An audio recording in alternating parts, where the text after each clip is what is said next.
From risingapple.com, Mets Monday morning GM. What Billy Epler's departure could mean for certain prospects. What does David Stearns think of some of those prospects Billy Epler added to the Mets system? Now, before we get into this video, I want to thank you because this channel is now partially monetized. So if you go and look under the video, if you're on your mobile device, and you scroll underneath, you'll see like a whole bunch of little icons. There's a little icon there as you go to left to right with a little heart with a dollar sign inside that little heart. That's what's called a super thanks. It's almost like a tip, almost like if I was doing a live stream, it'd be a super chat. It would help me out enormously to get this channel off on the right financial foot if you could click on that and send me a nice little thank you, if you would. I love doing this anyway, but if you do that, it'd be a great start to this channel, making a couple bucks here or there. So just wanted to let you know that the channel's partially monetized. I want to get to 1,000 subs. That's the next big goal. And if you watch for the first time, hit the subscribe button. Believe me, you're going to get all kinds of information on the New York Mets, and in particular, their farm system with their prospects and every player that's in the system. It's a New York Mets general manager tradition. You get the job and you try to erase what the person before you built up on the farm.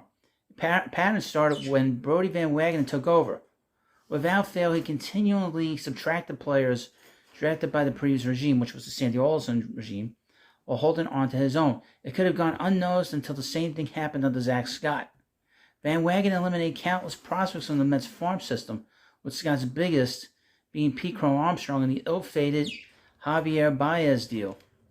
Van Wagenen only made 2 first-round draft picks in his tenure with the Mets that felt much longer than 2 seasons. One is already gone, another could follow. Where does Brett Beatty fit in? And so might some of those guys Billy Epler brought to town.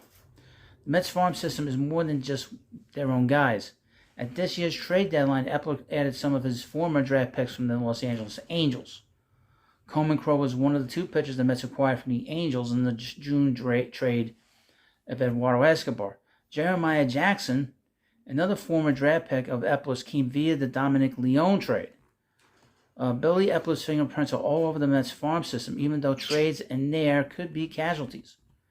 The one thing that we'll remember Billy Epler for is how he had brought in a lot of position players via the draft, and he was able to rebuild some of the pitching depth in the lower to mid part of the minor leagues.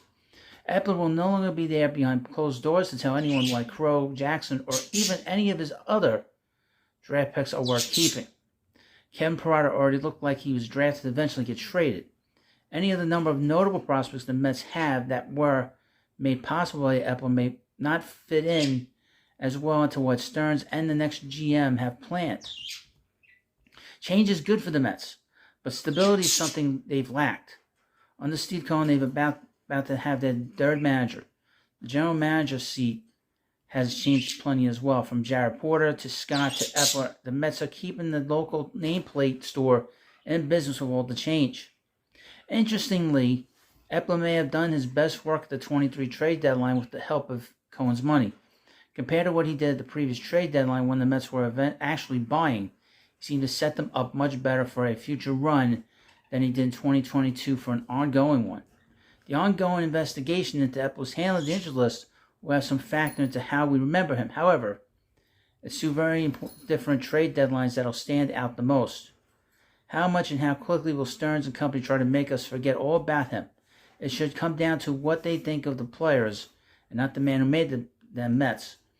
Even some of those high-profile prospects the team has just brought in may not be viewed as favorably by Stearns. Philosophy has been a word tossed around a lot with front offices and managers these days. We'll find out in the next few months if Stearns spins the wheel in the other direction.